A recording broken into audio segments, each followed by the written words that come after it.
أشهد أن لا إله إلا الله وحده لا شريك له وأشهد أن محمدا عبده ورسوله أما بعد فإن خير الحديث كتاب الله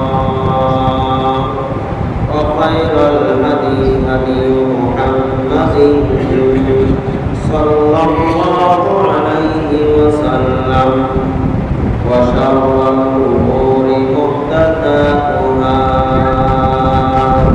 وكل محدثة بدعة وكل بدعة ضلالة وكل ضلالة في النار. أعوذ بالله من الشيطان الرجيم.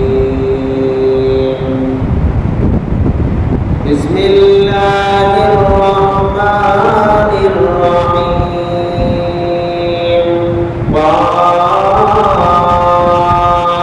والقرآن المجيد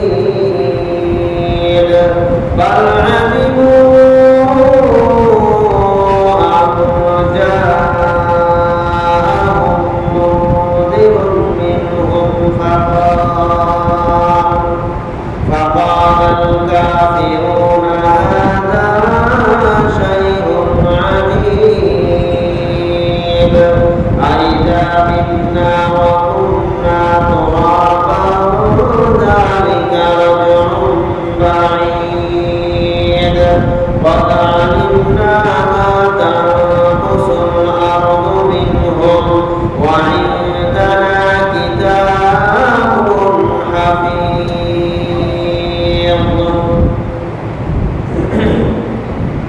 بعد أعوذ بالله من الشيطان الرجيم.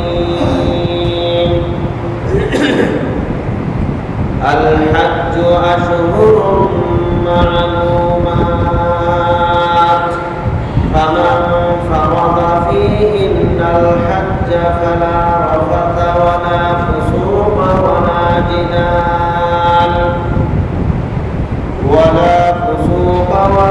جدال في الحج وما تفعلوا من خير يعلمه الله وتزودوا فإن خير الزاد التقوى واتقون يا أولي الألباب. وقال الله سبحانه وتعالى اليوم أكملت لكم دينكم وأتممت عليكم نعمتي ورضيت لكم الإسلام دينا. وعن أبي قتادة الأنصاري رضي الله تعالى عنه أن رسول الله صلى الله عليه وسلم قال وسئل عن صوم يوم عرفة فقال يكفر السنة الماضية والباقية. رواه مسلم. প্রশংসা আল্লাহ সুবহানাহু ওয়া তাআলার জন্য যার শেষ মেহেরবানিতে জিলকাদের শেষ জুমআতে জুমার সালাত আদায় করার জন্য মসজিদে উপস্থিত হতে পেরেছি যে আল্লাহ সুবহানাহু ওয়া তাআলা আমাদেরকে তৌফিক দান করেছেন। তার আলিশান দরবারে জানাচ্ছি সিজদায়ে শুকর, সকলে বলছি আলহামদুলিল্লাহ। অতঃপর দরুদ ও সালাম বর্ষিত হোক বিশ্ব নবী সাইয়্যিদুল মুরসালিন খাতামান নবিয়্যিন রাহমাতুল লিল আলামিন নবী মুহাম্মদুর রাসূলুল্লাহ সাল্লাল্লাহু আলাইহি ওয়াসাল্লামের উপর। আজকের জুমার সংক্ষিপ্ত সময়ের আলোচনার বিষয় জিলহজ্জের গুরুত্ব ও ফজিলত এবং জিলহজ্জের আমল। জিলহজ্জের ফজিলত এবং আমল নিয়ে কোরআন এবং সহিহ হাদিস থেকে গুরুত্বপূর্ণ দোয়ার মাধ্যমে খুববার সমাপ্তি টানবো ইনশাআল্লাহ। ওমা তৌফিকি ইল্লা বিল্লাহ, আলাইহি তাওয়াক্কালতু ওয়া ইলাইহি উনীব। রব্বি ইশরাহ লি সাদরি ওয়া ইয়াসসির লি আমরি ওয়াহলুল উকদাতাম মিন লিসানি ইয়াফকাহু কওলি।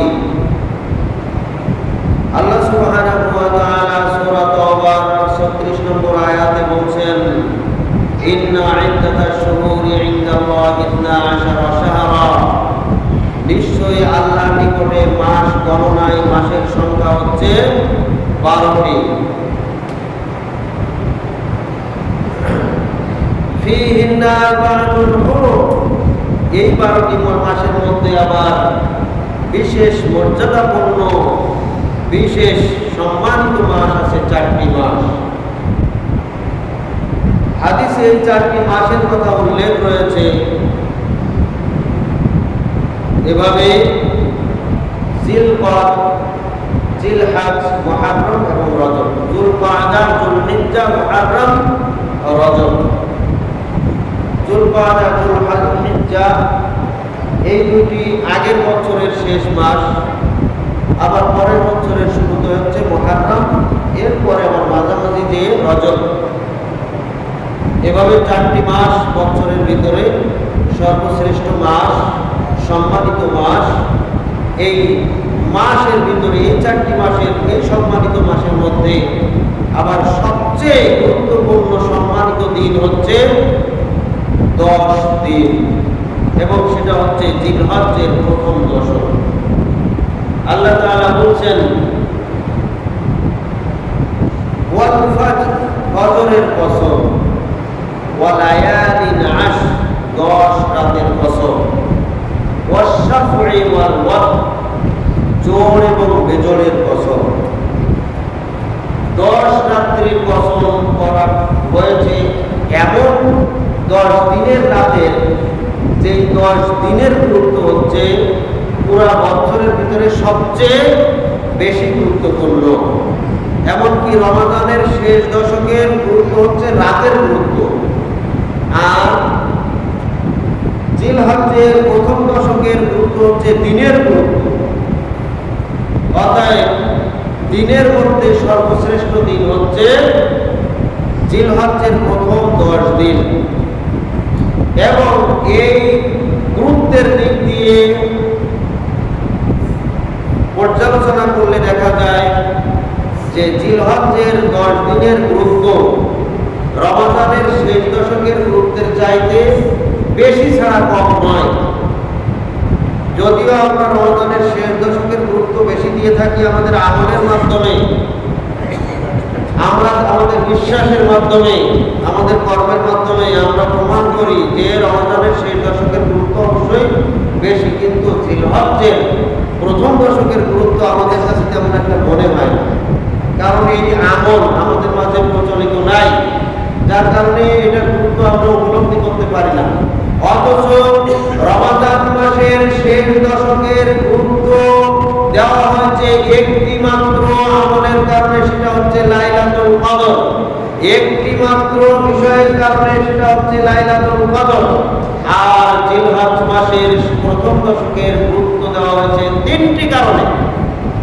1 নাম্বার, এই 10 দিনের মধ্যে রয়েছে হজ। 2 নাম্বার, এই 10 দিনের মধ্যে রয়েছে ইয়াউমুল আরাফা।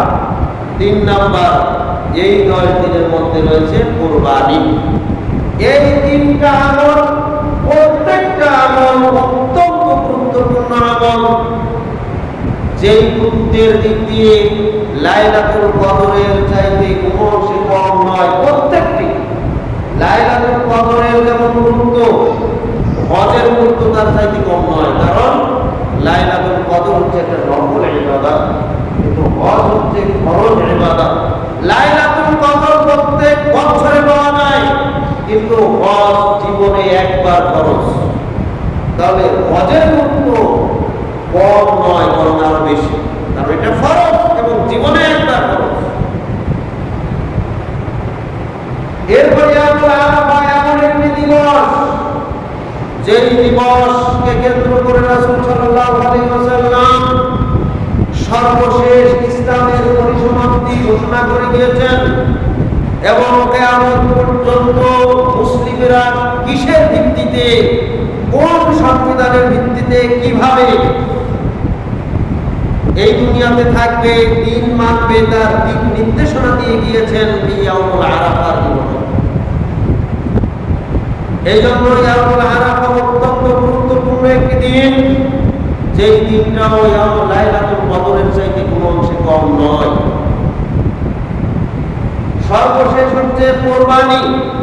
কোরবানি যদিও একটি সুন্নত ইবাদত, একটি নফল ইবাদত, এটা ফরজ নয়, তারপরেও এটার গুরুত্ব এতই বেশি যে মুসলমানেরা এই কোরবানির মাধ্যমে প্রমাণ করে আল্লাহর জন্য, তারা আল্লাহর দ্বীনকে প্রতিষ্ঠা করার জন্য, আল্লাহর দ্বীনকে মেনে চলার জন্য, আল্লাহর দ্বীনের জন্য যে কোনো ত্যাগ স্বীকার করতে তারা বাধ্য রয়েছে, তারা প্রস্তুত রয়েছে এবং তারা তাদের ভিতরের যাবতীয় পশুত্বকে কোরবানি করে আল্লাহর দ্বীন মানার জন্য তারা এই কোরবানির মাধ্যমে প্রমাণ করেছে তারা একমাত্র আল্লাহর জন্যই, আল্লাহর সন্তুষ্টির জন্যই, তার হুকুম মানার জন্যই দুনিয়াতে এসেছে।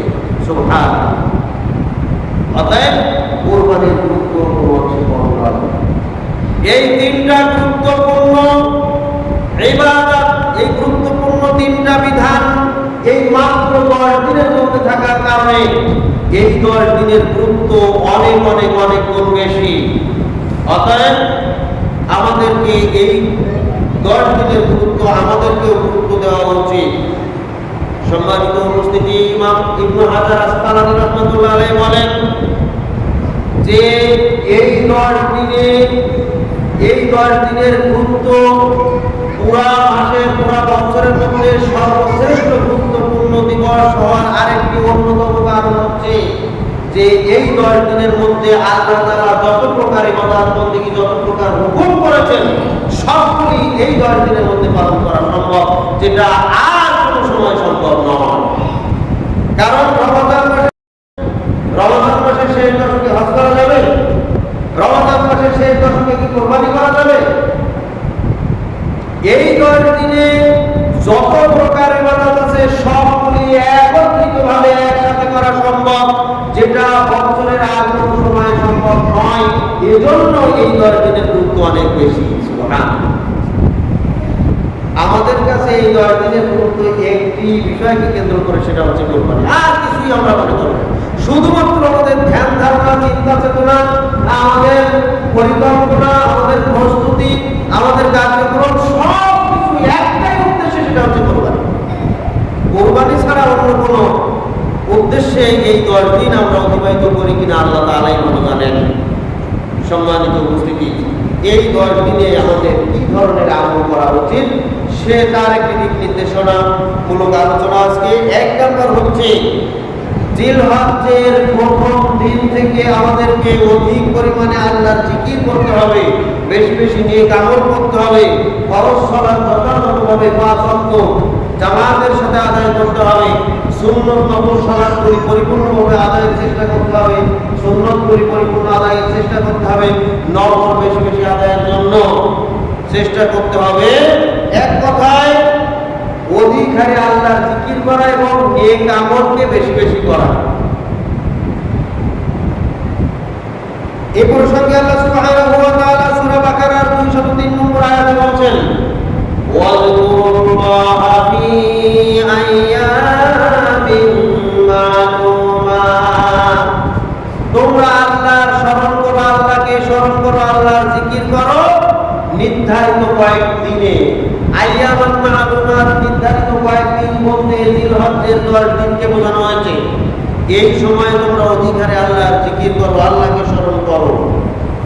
আবু হুরায়রা রাদিয়াল্লাহু তাআলা আনহু বলেন, রাসূল সাল্লাল্লাহু আলাইহি ওয়াসাল্লাম বলেছেন, আমার এই উম্মতের আয়ুর সংখ্যা খুবই কম, আমার এই উম্মতের আয়ু খুবই কম, তাদের হায়াত খুবই কম, তাদের আয়ু, তাদের হায়াতের গড় পরিমাণ হচ্ছে 60 থেকে 70 বছর গড়। তবে 70 বছর এটা খুবই কম মানুষ পেয়ে থাকে। গড় আয়ু 60 থেকে 70 কিন্তু 70 বছর খুবই কম মানুষ পেয়ে থাকে। অধিকাংশ মানুষের বয়স হচ্ছে 60 বছরের মধ্যে। এই অল্প সময়ের মধ্যে মানুষের দুনিয়ায় তাদের প্রয়োজন মেটানোর জন্যই অধিকাংশ সময় ব্যয় হয়ে থাকে। আল্লাহর জন্য আমরা কতটুকু সময় ব্যয় করি? আমি যদি আমার 24 ঘন্টার হিসাব করি, সকাল থেকে ফজরের পর থেকে শুরু করে একেবারে ঘুমানোর আগ পর্যন্ত যা কিছু করি, এর মধ্যে কতটুকু আল্লাহর জন্য করি, আল্লাহর হুকুম পালন করার জন্য কতটুকু সময় ব্যয় করি। এভাবে হিসাব করলে দেখা যাবে আমরা বালিগ হওয়ার পর থেকে মৃত্যু পর্যন্ত খুব অল্প সময় আল্লাহর হুকুম পালন করতে পারি। কিন্তু আল্লাহ তাআলার ইচ্ছা হচ্ছেন যে আমাদেরকে আল্লাহ তাআলা সমস্ত উম্মতের মধ্যে শ্রেষ্ঠ মর্যাদা দান করা করতে, সর্বশ্রেষ্ঠ মর্যাদায় উন্নীত করতে। সুবহানাল্লাহ। এজন্য অন্যান্য উম্মতের আমলের ক্ষেত্রে তাদের হায়াত ছিল বেশি, তাদের আমল ছিল বেশি, তারপর আমাদেরকে তাদের উপরে তোলার জন্য কিছু ব্যবস্থাপনা করেছেন।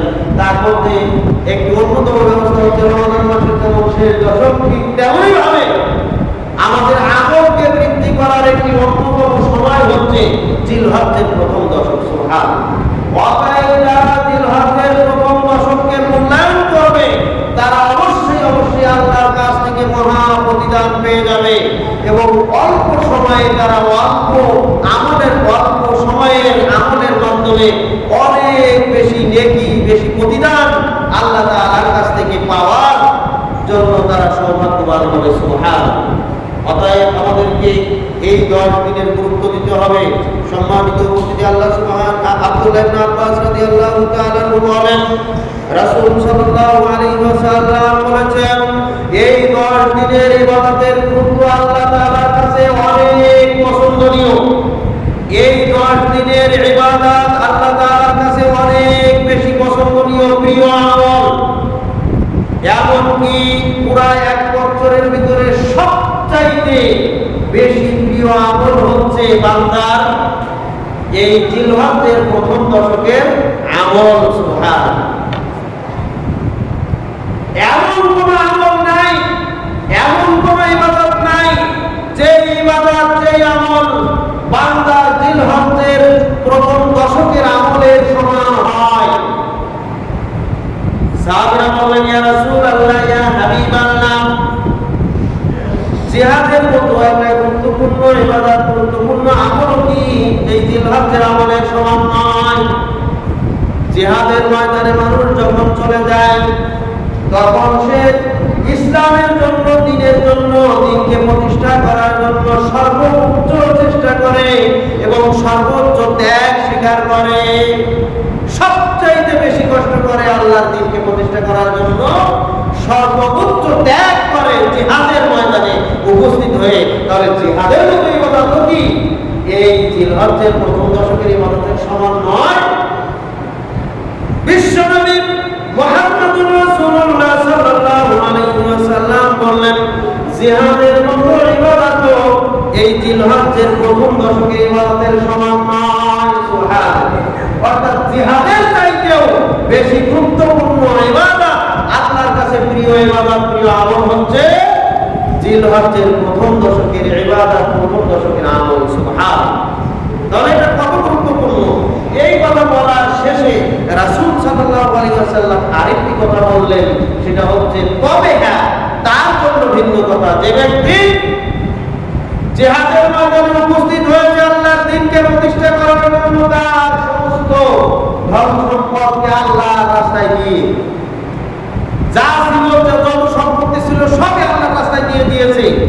সর্বশেষ যে সম্পদটুকু ছিল সেটাও নিয়ে জিহাদের ময়দানে রওনা দিয়েছে, বের হয়ে গেছে। বের হওয়ার পরে জিহাদের ময়দানে শত্রুর মোকাবেলা করার জন্য যুদ্ধে লিপ্ত হয়েছে, জিহাদ করেছে। জিহাদ করার এক পর্যায়ে সে যেমন শত্রুদেরকে মৃত্যুর মুখে ঠেলে দিয়েছে, নিজেও এক সময় তাদের আঘাতে মৃত্যুবরণ করে শাহাদাত বরণ করেছে। সুবহানাল্লাহ। এই ব্যক্তির কথা ভিন্ন, অর্থাৎ এর মর্যাদা অনেক বেশি এবং সবচেয়ে বেশি হচ্ছে এই ব্যক্তির মর্যাদা। সুবহানাল্লাহ।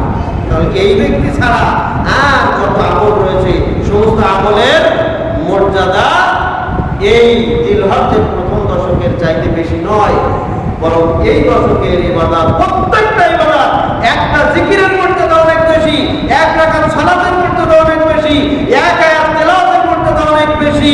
এভাবে যত ধরনের ইবাদত রয়েছে এই 10 দিনে আমরা করতে পারবো, প্রত্যেকটা মর্যাদা আল্লাহ তাআলার কাছে অনেক গুণ বেশি, অনেক গুণ প্রিয়। অতএব এই 10 দিনের মর্যাদা আমাদেরকে অবশ্যই দিতে হবে। এরপরে 2 নম্বর হচ্ছে এই 10 দিনের যাবতীয় প্রকার পাপ কর্ম থেকে, পাপ কাজ থেকে নিজেকে মুক্ত রাখতে হবে। আল্লাহ তাআলা বলছেন, আল হাজ্জু আশহুরুম মা'লুমাত, হজ হচ্ছে নির্ধারিত মাসসমূহে, নির্ধারিত দিনসমূহের মধ্যে নির্ধারণ করা রয়েছে। হজ কোন সময় সংঘটিত হবে সেটা হচ্ছে জিলহজ্জের প্রথম দশকের মধ্যেই হজ। আল হাজ্জু আশহুরুম মা'লুমাত, হজের নির্ধারণ করা সময় হচ্ছে, নির্দিষ্ট সময় হচ্ছে জিলহজ মাস। ফামান ফারাদা ফীহিন্নাল হাজ্জা, অতঃপর যে ব্যক্তি যার উপরে হজ ফরজ করা হয়েছে, এই ফরজ বিধান পালন করার জন্য যে ব্যক্তি এই বছরে নিয়ত করেছে, অথবা ফরজ বিধান হজ পালন করার জন্য যে ব্যক্তি নিয়ত করে ফেলেছে, ফালা রাফাথা, এরপরে যখন সে ইহরাম বেঁধেছে এরপর থেকে ফালা রাফাথা, সে তার স্ত্রীর নিকট করতে হবে না, স্ত্রীর সাথে আর মিলন করবে না। ওয়ালা ফুসুকা, এবং কোন প্রকার পাপাচারে লিপ্ত হবে না। ওয়ালা জিদালা ফিল হজ, এবং এই হজের সময় সে কোন প্রকার তর্ক বিতর্ক, কোন প্রকার দ্বন্দ্বে লিপ্ত হবে না। এই আয়াতের ব্যাখ্যায় মুফাসসিরিনে কিরাম বলেছেন যে এই আয়াতে আল্লাহ তাআলা যে কথাগুলি বলেছেন, এই কথাগুলির মধ্যে ওয়ালা রাফাসা, স্ত্রীর সাথে মিলন, এইটা হজের নির্ধারিত সময়ে, অর্থাৎ ইহরামের পর থেকে হজের শেষ হওয়া পর্যন্ত সময়ে, এটা তার জন্য খাস হলেও বাকি যে 2টা বিষয়, ফালা ওয়ালা ফুসুকা ওয়ালা জিদাল, পাপাচার থেকে নিজেকে বিরত রাখা এবং যাবতীয় প্রকার বিবাদ, ঝগড়া ফাসাদ থেকে, তর্ক বিতর্ক থেকে নিজেকে বিরত রাখা, এটা সবার জন্য, সারা দুনিয়ার সমস্ত মুসলিমদের জন্য প্রয়োজনীয় এবং নির্ধারিত এই কয়েকটি দিনই নয়, বরং সারা বছরে প্রয়োজনীয়। এটা সারা বছর মেনে চলতে হবে। পাপাচার থেকে নিজেকে মুক্ত রাখা এবং মানুষের সাথে দ্বন্দ্বে লিপ্ত হওয়া থেকে নিজেকে মুক্ত রাখা। অতএব সারা বছর যেটা আমাদের জন্য হারাম, সেটা এই 10 দিনে আরো গুরুত্বের সাথে এর থেকে বিরত থাকতে হবে, মেনে চলতে হবে। এই হারাম থেকে বিরত থাকতে হবে।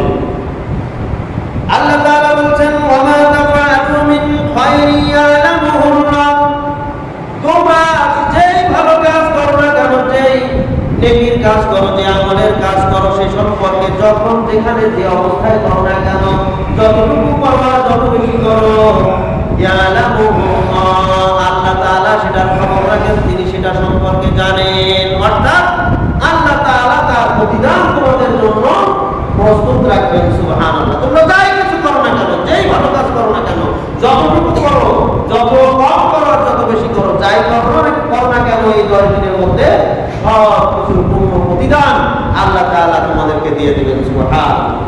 ওয়া তাযাওয়াদু, সুতরাং তোমরা তোমাদের পাথেয় সংগ্রহ করো, তোমরা এই সুযোগকে কাজে লাগাও।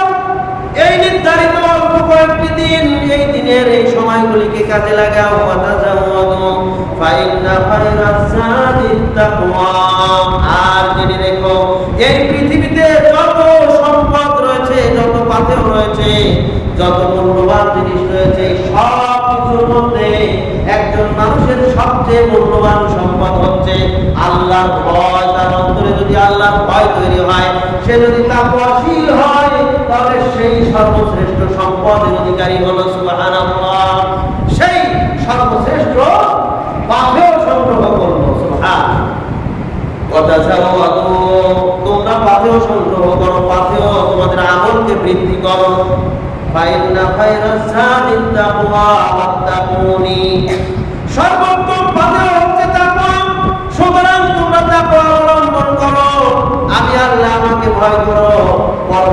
ভয় করো, জাহান্নামকে ভয় করো, আল্লাহর শাস্তিকে ভয় করো, তাকওয়া অর্জন করো, তোমাদের ভিতরে তাকওয়া নিয়ে এসো, আল্লাহ বিরুদ্ধে নিয়ে এসো। ইয়া উলিল আলবাব, হে বোধ শক্তি সম্পন্ন ব্যক্তিগণ, অর্থাৎ যাদের একটু জ্ঞান আছে, যাদের একটু বুদ্ধি আছে, যারা একটু আল্লাহর দ্বীনকে নিয়ে ভাবে চিন্তা করে, তারা অবশ্যই এটা বুঝবে এবং এটা আমল করবে। কিন্তু যাদের বোধ শক্তি বলতে কিছু নেই, জ্ঞান নাই, যাদের বুদ্ধি নেই, বিবেক নাই, যারা অজ্ঞ মূর্খ, এরাই এই 10 দিনের ইবাদত থেকে দূরে থাকবে। কিন্তু সত্যিকার বিবেকবান লোকেরা কোনোদিন এই 10 দিনের ইবাদত থেকে বঞ্চিত থাকবে না। সুবহানাল্লাহ। সম্মানিত উপস্থিতি, বলছিলাম এই 10 দিনে যাবতীয় প্রকার পাপাচার থেকে নিজেকে মুক্ত রাখতে হবে। আল্লাহ তাআলা বলছেন, ফালা তাযলিমু ফীহিন্না আনফুসাকুম, তোমরা তোমাদের নিজেদের প্রতি জুলুম করো না। ওই যে সূরা তাওবার 36 নম্বর আয়াতের প্রায় শেষ অংশে আল্লাহ তাআলা বলছেন, ফালা তাযলিমু ফীহিন্না আনফুসাকুম, এই যে হজের নির্ধারিত সময়, এই সময়ের মধ্যে তোমরা নিজেদের প্রতি জুলুম করবে না, অত্যাচার করবে না। ফালা তাযলিমু ফীহিন্না আনফুসাকুম, আল্লাহ বলছেন, আল্লাযীনা ইযা ফাআলু ফাহিশাতান আও যালামু আনফুসাহুম, ঈমানদার, সত্যিকার মুমিন, সত্যিকার মুত্তাকি, যেই মুত্তাকিদের জন্য আল্লাহ তাআলা জান্নাত প্রস্তুত রেখেছেন, এই মুত্তাকিদের বৈশিষ্ট্য গুণ হচ্ছে ইযা ফাআলু ফাহিশাতান, যখনই তারা কোনো অশ্লীল কাজে লিপ্ত হয়ে পড়ে, কোনো অপকর্মে লিপ্ত হয়ে পড়ে, আও যালামু আনফুসাহুম, অথবা নিজেদের প্রতি জুলুম করে ফেলে, যাকারুল্লাহ, সাথে সাথে তারা আল্লাহকে স্মরণ করে, সাথে সাথে তারা আল্লাহর দিকে ফিরে আসে, তওবা করে। সুবহানাল্লাহ। যখনই বুঝতে পারে আমি অন্যায় করে ফেলেছি, পাপ করে ফেলেছি, তখনই তারা আল্লাহর দিকে ফিরে আসে, আল্লাহকে স্মরণ করে, তওবা করে তারা আল্লাহর পথে ফিরে আসে। ফাস্তাগফারু লিযুনুবিহিম, এবং তারা সাথে সাথে তাদের এই পাপের কারণে আল্লাহর নিকটে তওবা করে, ইস্তিগফার করে। ওয়া ইয়াগফিরুয যুনুবা ইল্লাল্লাহ, আর আল্লাহ তাআলার কাছে ইস্তিগফার করার কারণে আল্লাহ তাআলা তাদের গুনাহগুলিকে, পাপগুলিকে maaf করে দেন। সুবহানাল্লাহ। ওয়া ইয়াগফিরুয যুনুবা ইল্লাল্লাহ, আল্লাহ ছাড়া আর কেমন ব্যক্তি আছে, কেমন সত্তা আছে যে কারো পাপকে, কারো গুনাহকে ক্ষমা করতে পারে? আল্লাহ ছাড়া আর কেউ আছে? ইমানদারদের বৈশিষ্ট্য হচ্ছে যখনই তারা কোনো পাপ করে ফেলে, তখনই তারা আল্লাহর দিকে ফিরে আসে, তওবা করে, ফলে আল্লাহ তাআলা তাদের গুনাহগুলিকে maaf করে দেন। ইমানদারদের বৈশিষ্ট্য হচ্ছে ওয়ালাম ইউসিরু আলা মা ফাআলু ওয়া হুম ইয়ালামুন, তারা জেনে বুঝে, জেনে শুনে একই পাপ বারবার করে না।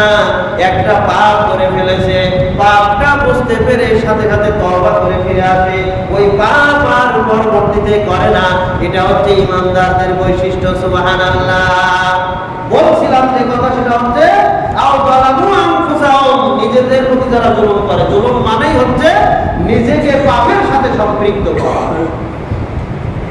মানুষ পাপ করে, এই পাপ থেকে যদি ফিরে আসে, তওবা করে, তাহলে তারাই হয় আল্লাহর কাছে সবচেয়ে শ্রেষ্ঠ ব্যক্তি। সুবহানাল্লাহ। প্রত্যেক ব্যক্তি পাপ করে, আদম সন্তান মানেই সে পাপকারী, সে ভুলকারী, পাপ করবে, ভুল করবে, কিন্তু যারা এই পাপ থেকে তওবা করে ফিরে আসবে, এরাই হচ্ছে সর্বশ্রেষ্ঠ আল্লাহ তাআলার কাছে। সুবহানাল্লাহ। এমনকি আদম আলাইহিস সালাম এবং হাওয়া আলাইহিস সালাম, তারাও পাপ করেছিল, তারাও ভুল করেছিল। ওই যে শয়তানের খপ্পরে পড়ে তারা ওই যে জান্নাতের ভিতরে ফল খেয়ে ফেলেছিল, নিষিদ্ধ ফল। এই ফল খাওয়ার মাধ্যমে তারা ভুলও করেছে, পাপও করেছে। ভুল করেছে তারা বুঝতে পারে নাই, আর পাপ করেছে তারা আল্লাহর নিষিদ্ধাবলী কাজকে সংগঠিত করার মাধ্যমে। এজন্য তারা নিজেদের প্রতি জুলুম করেছে, এই পাপ করার মাধ্যমে নিজেদের প্রতি জুলুম করেছে। এজন্যই তারা আল্লাহর কাছে দোয়া করে বলেছে, রব্বানা যালামনা আনফুসানা ওয়া ইল্লাম তাগফির লানা ওয়া তারহামনা লানাকুনান্না মিনাল খাসিরিন। রব্বানা, হে আমাদের প্রতিপালক, যালামনা, আমরা জুলুম করেছি, অর্থাৎ আমরা পাপ করেছি, আনফুসানা, আমাদের নিজেদের প্রতি, অর্থাৎ আমরা নিজেরা নিজেদের প্রতি জুলুম করেছি, পাপ করেছি। আনফুসানা ওয়া ইল্লাম তাগফির লানা, হে আল্লাহ, যদি আপনি আমাদেরকে ক্ষমা না করেন, ওয়া তারহামনা, এবং আমাদের প্রতি যদি আপনি দয়া না করেন, রহম না করেন, লানাকুনান্না মিনাল খাসিরিন, তাহলে আমরা ক্ষতিগ্রস্ত হয়ে যাব, ক্ষতিগ্রস্তদের অন্তর্ভুক্ত হয়ে যাব। এভাবে দোয়া করেছেন আদম এবং হাওয়া আলাইহিস সালাম, দোয়া করেছেন। দোয়া করার বিনিময়ে আল্লাহ তাআলা তাদের পাপগুলিকে maaf করে দিয়েছেন। সুবহানাল্লাহ। বলছিলাম যালামু আনফুসাহুম, নিজেদের প্রতি জুলুম করা, জুলুম মানে হচ্ছে পাপ। আল্লাহ তাআলা বলছেন ফীহিন্না আনফুসাকুম লা তাযলিমু ফীহিন্না আনফুসাকুম, এই নির্ধারিত হজের এই নির্ধারিত সময়ের মধ্যে তোমরা পরস্পরের প্রতি নিজেদের প্রতি জুলুম করো না। জুলুম মানে পাপ করো না, পাপ কাজে লিপ্ত হয়ে না। তাহলে 2 নম্বর পয়েন্ট বলছিলাম যে কোনো পাপ কাজ না করা, পাপ থেকে ফিরে আসা। আমরা এই পাপ থেকে আরো বাঁচাই সালাতের মাধ্যমে। সেই বইটাকে একটা দোয়া পড়ি। কি দোয়া? রব্বানা আল্লাহুম্মা ইন্নী যালামতু নাফসি যুলমান কাসীরা ওয়া লা ইয়াগফিরুদ যুনুবা ইল্লা আনতা ফাগফিরনি মাগফিরাতাম মিন ইনদিকা ওয়ারহামনি ইন্নাকা আনতাল গফুরুর রহিম। আল্লাহুম্মা ইন্নী, হে আল্লাহ, নিশ্চয় আমি যালামতু, জুলুম করেছি, যালামতু নাফসি, আমার নিজের নফসের উপরে, যুলমান কাসীরান, অনেক বড় জুলুম করেছি, অনেক বেশি জুলুম করেছি। এই জুলুম বলতে কি বোঝানো হয়েছে? পাপকে বোঝানো হয়েছে। এই জুলুম বলতে কোনো মারামারি, কাটাকাটি বা কোনো মানুষের অর্থ সম্পদ ছিনতাই করা, এরকম ধরনের জুলুম না, বরং নিজের প্রতি জুলুম মানে নিজে পাপ কাজ করে ফেলেছে। যুলমান কাসীরান, অনেক বেশি জুলুম করেছি, অর্থাৎ অনেক বেশি পাপ করেছি।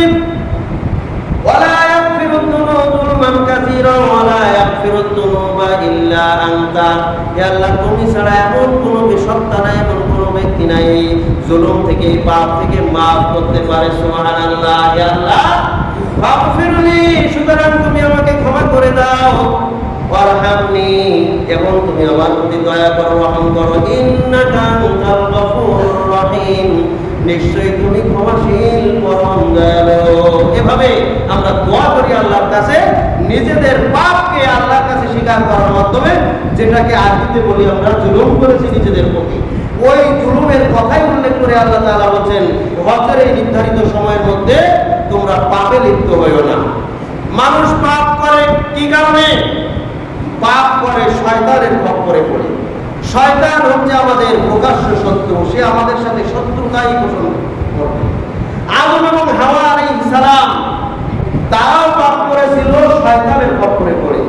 মানুষ পাপ করে মূল যে কারণ, সেটা হচ্ছে শয়তানের খপ্পরে পড়ে। আল্লাহ তাআলা এই জন্য শয়তান থেকে আমাদেরকে সাবধান করে বলছেন, ইন্নাশ শাইতানা লাকুম আদুউন, নিশ্চয়ই শয়তান হচ্ছে তোমাদের প্রকাশ্য শত্রু, ফাত্তাখিযুহু আদুওয়া, সুতরাং তাকে তোমরা শত্রু হিসাবেই গ্রহণ করো। শয়তানকে প্রশ্রয় দিও না, তাকে কাছে টেনে নিও না, তাকে বন্ধু রূপে গ্রহণ করো না, বরং তাকে শত্রু হিসাবেই গ্রহণ করো। শত্রু হিসাবে চিহ্নিত করে একজন ব্যক্তি তার শত্রুর সাথে যেরকম আচরণ করবে, প্রত্যেক ইমানদার ব্যক্তি, প্রত্যেক আল্লাহর বান্দা শয়তানের সাথে ঠিক সেরকম আচরণ করবে, যেটার নির্দেশ আল্লাহ তাআলা দিচ্ছেন, ফাত্তাখিযুহু আদুওয়া, শয়তানকে তোমরা শত্রু হিসাবে গ্রহণ করো।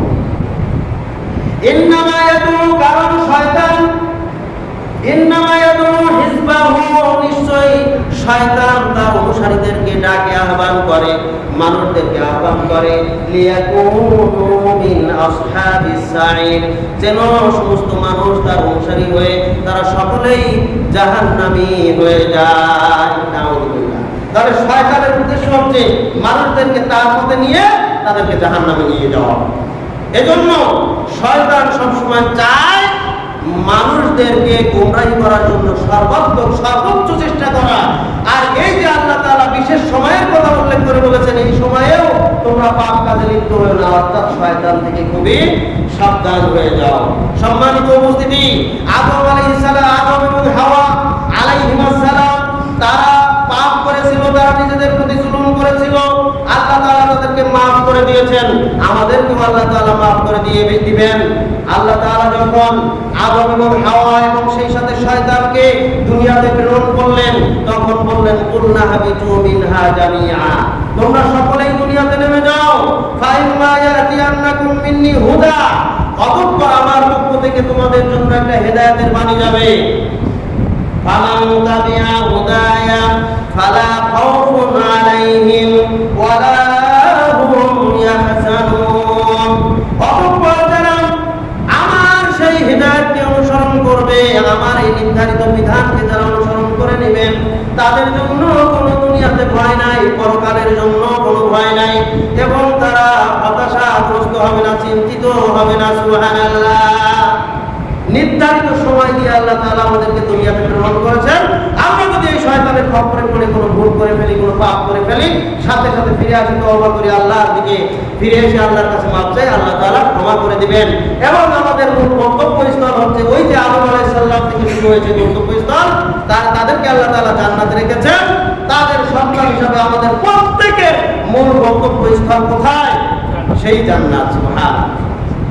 এবার আমরা যদি আল্লাহর বিধানকে যথাযথভাবে মেনে নিতে পারি, শয়তান থেকে নিজেদেরকে মুক্ত করতে পারি এবং নিজেরা সতর্ক হয়ে চলতে পারি, এভাবেই দুনিয়ার এই সামান্য জীবন যদি আমরা অতিবাহিত করতে পারি, তাহলেই আমরা আমাদের মূল গন্তব্যস্থলে ফিরে যেতে পারবো। এজন্যই আমাদেরকে অল্প হায়াত দিয়ে দুনিয়াতে আল্লাহ তাআলা প্রেরণ করেছেন। আপনি আপনার সন্তানদেরকে ঢাকা বিশ্ববিদ্যালয়ে পাঠিয়েছেন লেখাপড়া করার জন্য। উদ্দেশ্য হচ্ছে সে লেখাপড়া করে মানুষের মতো মানুষ হয়ে উচ্চতর ডিগ্রি অর্জন করে বাড়িতে ফিরবে।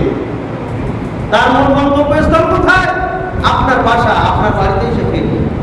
কিন্তু আপনার সন্তান সে সেখানে যে ঠিক মতো লেখাপড়া করে না, বাড়িতে বোঝায় আমি ঠিকই সব মেনে চলি, কিন্তু সে বন্ধু বান্ধবদের আড্ডায়, বন্ধু বান্ধবদের সাথে মিশে বাবা যা টাকা পাঠায় সেগুলো সব নষ্ট করে ফেলে, নেশার জগতে চলে গেছে, অবৈধ কর্মকাণ্ডে লিপ্ত হয়েছে। বাপ যা টাকা পাঠায় সেগুলি সব নষ্ট করে ফেলেছে, লেখাপড়া করে না। এরপরে দেখা গেছে এক সময় বাবা যে টাকা পাঠায় সে টাকায়ও তার হয় না। বাবাকে বোঝায় আমি তোমার হুকুম ঠিক মতো পালন করতেছি, এই জন্য বাবা টাকা পাঠায়, কিন্তু সে সবগুলি নষ্ট করে ফেলে তার অসৎ বন্ধু বান্ধবদের খপ্পরে পড়ে। এখন নেশার জগতে চলে গেছে, এখন এই টাকায়ও তার হয় না।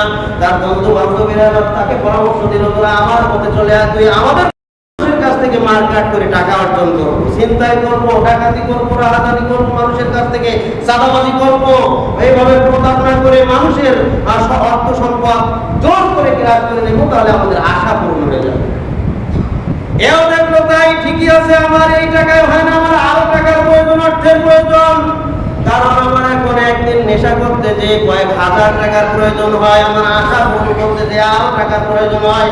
সুতরাং এখন আমাকে চিন্তাই করতে হবে, এখন আমাকে অন্যায় পথে যে টাকার দরকার, টাকা অর্জন করতে হবে। সেই পথে গেল, যাওয়ার পরে হঠাৎ করে একদিন ধরা খেয়ে গেল, পুলিশে গ্রেফতার করলো। গ্রেফতার করার পরে তাকে জেল হাজতে প্রেরণ করলো। আদালতে উঠানোর পরে তাকে এবার জেলখানায় প্রেরণ করা হলো। আচ্ছা বলুন তো, এই ব্যক্তির গন্তব্যস্থল জেলখানায় ছিল না তার বাড়িতে ছিল? জেলখানায় ছিল না তার বাড়িতে ছিল। কিন্তু এরই অপকর্মের কারণে, নিজের দোষের কারণে সে তার দায়িত্ব ঠিক মতো পালন করলো না, সে তার যে উদ্দেশ্য সেটা পালন না করে ওই শয়তানদের খপ্পরে পড়ে, ওই বন্ধু বান্ধবদের খপ্পরে পড়ে নষ্ট হয়ে একসময় জেলখানায় চলে গেল।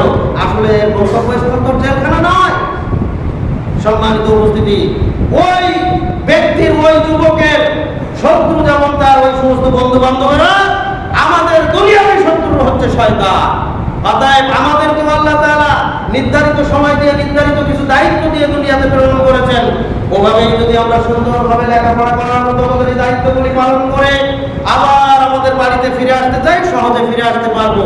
ঠিক তেমনি ভাবে আল্লাহ তাআলা আমাদেরকে নির্ধারিত যে বিধান দিয়েছেন, এই বিধানগুলি পালন করে যদি আমরা আমাদের সেই মূল গন্তব্যে যেতে চাই, সহজে যেতে পারবো। কিন্তু ওই যে শয়তান আমাদেরকে প্রতারিত করে নিয়ে যাবে জাহান্নামের দিকে, তাহলে কি বাঁচতে পারবো? না, আমাদের গন্তব্যস্থল জেলখানায় হওয়ার সম্ভাবনা। এজন্যই আমাদেরকে পাপ থেকে বাঁচার জন্য যে সময় যে সুযোগ, তার মধ্যে একটি উত্তম সময় হচ্ছে এই জিলহজ্জের প্রথম দশক। আল্লাহ তাআলা আমাদেরকে তৌফিক দান করুন, আমিন। সম্মানিত উপস্থিতি, জিলহজ্জের তৃতীয় নম্বর আমল হচ্ছে সিয়াম পালন করা। বেশি বেশি সিয়াম পালন করা। সর্বোত্তম হচ্ছে জিলহজ্জের প্রথম তারিখ থেকে 9 তারিখ পর্যন্ত, জিলহজ্জের 1 থেকে 9 তারিখ পর্যন্ত সিয়াম পালন করা হচ্ছে সর্বোত্তম। কমপক্ষে যদি এটা কেউ না পারে তাহলে আরাফার দিনে যেন অবশ্যই সিয়াম পালন করে, কারণ আরাফার গুরুত্ব এই পুরা জিলহজ্জের পুরা 10 তারিখের মধ্যে একটি গুরুত্বপূর্ণ দিবস হচ্ছে আরাফার দিবস। এবং আমরা বিভিন্ন দলিল থেকে যে প্রমাণ পাই তাতে মনে হয় যে জিলহজ্জের এই আরাফার গুরুত্বটা সবচেয়ে বেশি। এজন্য এই দিনে সিয়াম পালন করা। এই দিনের সিয়াম সম্পর্কে কাতাদা রাদিয়াল্লাহু তাআলা বলেন, রাসূলুল্লাহ সাল্লাল্লাহু আলাইহি ওয়াসাল্লামকে জিজ্ঞেস করা হলো, হে আল্লাহর রাসূল, যে এই আরাফার দিবসের সিয়াম সম্পর্কে আপনি কি বলেন, এই দিনের ফজিলত কি? তখন আল্লাহ রাসূল বললেন, ইউকাফিরুস সানাতাল মাউদিয়াতা ওয়াল বাকিয়া। এই দিনের ফজিলত হচ্ছে, এই দিনের প্রতিদান হচ্ছে, কেউ যদি এই দিনে সিয়াম পালন করে তাহলে গত 1 বছরের গুনাহ খাতা এবং আগামী 1 বছরের গুনাহ খাতা আল্লাহ তাআলা maaf করে দিবেন। সুবহানাল্লাহ। গত 1 বছরের গুনাহ খাতা আমরা তো করেছি, কিন্তু আগামী 1 বছরের গুনাহ খাতা করেছি নাকি এখন? তাহলে maaf করা হবে মানে আল্লাহ তাআলা এর বিনিময়ে তাকে এমন তৌফিক দিবেন যে আগামী 1 বছরে তার গুনাহ খাতা হবে না, হলেও হয়ে গেলেও সাথে সাথে সে তওবা করার সুযোগ পাবে। এই সুযোগ আল্লাহ তাআলা তাকে দান করবেন। এজন্য বলা হয়েছে আগামী 1 বছরের গুনাহ থেকেও আল্লাহ তাআলা তাকে হেফাজত করবেন, maaf করবেন। সুবহানাল্লাহ। অতএব এই তারিখে অবশ্যই আমাদেরকে সিয়াম পালন করতে হবে। আল্লাহ সুবহানাহু ওয়া তাআলা এই আরাফার ময়দানে যারা উপস্থিত হয় তাদের প্রতি খুবই সন্তুষ্ট হয়ে যান, তাদের প্রতি খুবই আনন্দিত, খুশি হয়ে যান। খুশি হয়ে তার বান্দাদেরকে মানে দেখিয়ে দেখিয়ে ফেরেশতাদের সামনে গর্ব করে বলেন, হে আমার ফেরেশতারা, দেখো আজকের আমার বান্দারা কিভাবে আমাকে ডাকতেছে, কিভাবে আমার কথা স্মরণ করছে, কিভাবে আমার বরত্ব ঘোষণা করছে, কিভাবে তারা বলছে লাব্বাইক আল্লাহুম্মা লাব্বাইক, হে আল্লাহ আমরা তোমার দরবারে উপস্থিত হয়েছি, আমরা আজকের তোমার দরবারে হাজির। এভাবেই তারা আজকের আমার দরবারে এসেছে। দেখো তো ফেরেশতারা আসলে তারা কি চায়? ফেরেশতারা বলেন যে তারা আপনার কাছে ক্ষমা চায়, আপনার কাছে maaf চায় এবং তারা জান্নাত চায়। আল্লাহ তাআলা বলেন যে তারা যা চায় আমি তাদেরকে তাই প্রদান করলাম। সুবহানাল্লাহ। বিশ্বনবী মুহাম্মদুর রাসূলুল্লাহ সাল্লাল্লাহু আলাইহি ওয়াসাল্লাম আর এক হাদিসে বলছেন, যত প্রকার দোয়া, যত সময় যেভাবেই আমরা আল্লাহর কাছে করি না কেন, যত প্রকার দোয়া আছে সমস্ত দোয়ার মধ্যে যত প্রকার সময় আছে, যত সময় আছে দোয়ার সমস্ত সময়ের মধ্যে সবচাইতে শ্রেষ্ঠ সময় এবং শ্রেষ্ঠ দোয়া হচ্ছে আরাফার ময়দানের দোয়া। সুবহানাল্লাহ। অর্থাৎ আরাফার দোয়া হচ্ছে সবচাইতে গুরুত্বপূর্ণ। আরাফার ময়দানে যদি কোনো ব্যক্তি আল্লাহর কাছে দোয়া করে তাহলে আল্লাহ তাআলা সেই দোয়াটার সাথে সাথে কবুল করে নেন। সুবহানাল্লাহ। এই জন্য আরাফার ময়দানে যারা উপস্থিত হবে তারা আল্লাহর নিকটে বেশি বেশি দোয়া করবে। এই সময় আমরাও তাদের জন্য দোয়া করব, সারা বিশ্বের মুসলমানদের জন্য দোয়া করব এবং আমরা সিয়াম পালন করব। আমরা নিজেদের যে চাওয়া সেটা আল্লাহর কাছে চাবো। মানে এই আরাফার দিবসে, অর্থাৎ জিলহজ্জের আমাদের তারিখ অনুপাতে 8 তারিখ হয় আর সৌদি আরবের তারিখ অনুপাতে 9 তারিখ হয়। এই 9 তারিখে ইনশাআল্লাহ।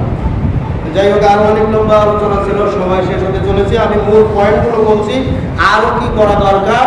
4 নম্বর করণীয় হচ্ছে যে এই জিলহজ্জের প্রথম তারিখ থেকে শুরু করে জিলহজ্জের চাঁদ ওঠার পর থেকে শুরু করে 10ম তারিখ পর্যন্ত নখ চুল এবং অবাঞ্ছিত লোম কাটা থেকে বিরত থাকা। এ ব্যাপারে আয়েশা রাদিয়াল্লাহু তাআলা, উম্মে সালামা রাদিয়াল্লাহু তাআলা আনহা বলেন, রাসূল সাল্লাল্লাহু আলাইহি ওয়াসাল্লাম বলেছেন, তোমাদের মধ্যে যে ব্যক্তি কুরবানি করার ইচ্ছা পোষণ করে সে যেন চাঁদ ওঠার পর থেকে তার নখ চুল কাটা থেকে নিজেকে বিরত রাখে। কুরবানি করার ইচ্ছা পোষণ করে, এই বিষয়ে অনেকেই বলেন যারা কুরবানি করবে এই আমলটা তাদের জন্য। আসলে এই আমলটা তাদের জন্য নয়, বরং যারা কোরবানি করতে পারে না তাদেরকে কোরবানি করার নিয়ত নাই, ইচ্ছা নাই। ইচ্ছা আছে কিন্তু অর্থ নাই। অর্থাৎ এই হাদিসের মধ্যে সবাই করে যায় যারা কোরবানি করতে পারলো, কোরবানি করতে পারছে এবং পারতেছে না কিন্তু ইচ্ছা আছে, সবাই এর অন্তর্ভুক্ত, সবাই সুন্নাত পালন করবে। এটা আরো স্পষ্ট করে বলা হয়েছে আবু দাউদের আরেকটি হাদিসে, ওয়াক্ফম ব্যক্তিরাও যদি এই সুন্নাত পালন করে তাহলে রাসূল সাল্লাল্লাহু আলাইহি ওয়াসাল্লাম তাদেরকে বিনিময়ে কুরবানির সওয়াব দান করবেন। সুবহানাল্লাহ। অতএব এটা আমাদের পালন করি। পঞ্চম নাম্বার করণীয় হচ্ছে বেশি বেশি তাকবীর ধ্বনি পাঠ করা, বিশেষ করে তাকবীর ধ্বনি জোরে জোরে পাঠ করা। জিলহজ্জের তাকবীর হবে জোরে জোরে পাঠ করা, আর জিলহজ্জের তাকবীরের সময়সীমা হচ্ছে একবারে জিলহজ্জের শুরু থেকে 13 তারিখ পর্যন্ত পুরো সময়টা হচ্ছে তাকবীর ধ্বনি পাঠ করার সময়। বিশেষ করে বিশেষ মুস্তাহাব আমল হচ্ছে 9 তারিখ ফজর থেকে 13 তারিখ আসর পর্যন্ত প্রত্যেক ফরজ সালাতের পরে তাকবীর পাঠ করা সুন্নাত বা মুস্তাহাব। এরপরে হজের দিনে তালবিয়া পাঠ করা, এগুলিও এই তাকবীর ধ্বনির অন্তর্ভুক্ত। 6 নম্বর হচ্ছে সামর্থ্যবান ব্যক্তিদের হজ ও উমরা করা।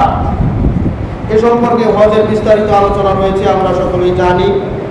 এরপরে 8 নম্বর হচ্ছে 7 নম্বর হচ্ছে আন্তরিকভাবে তওবা করা। 8 নম্বর হচ্ছে যথাসম্ভব বেশি বেশি দান সাদাকা করা। 9 নম্বর হচ্ছে সৎ কাজের প্রতিযোগিতা করা এবং সৎ কাজের নিমিত্তে সৎ কাজ পরিপূর্ণতা লাভ করার জন্য প্রতিবেশী আত্মীয় স্বজন এদের সাথে সম্পর্ক বজায় রাখা এবং এদের হক আদায় করা। 10 নম্বর হচ্ছে ঈদের দিনে ঈদের সালাত আদায় করা এবং ঈদের দিনের যত সুন্নাত আছে এগুলি সবই পরিপূর্ণভাবে পালন করা এবং ঈদের দিনের যত বর্জনীয় বিষয় আছে এগুলি থেকে বিরত থাকা। এই মোটামুটি 10টি আমল, এগুলি হচ্ছে আমাদের জিলহজ মাসের আমল। আল্লাহ সুবহানাহু ওয়া তাআলা জিলহজের প্রথম দশককে যথাযথভাবে মূল্যায়ন করে সঠিকভাবে আমল করার তৌফিক দান করুন। আল্লাহ তাআলা যেন এই জিলহজের প্রথম দশক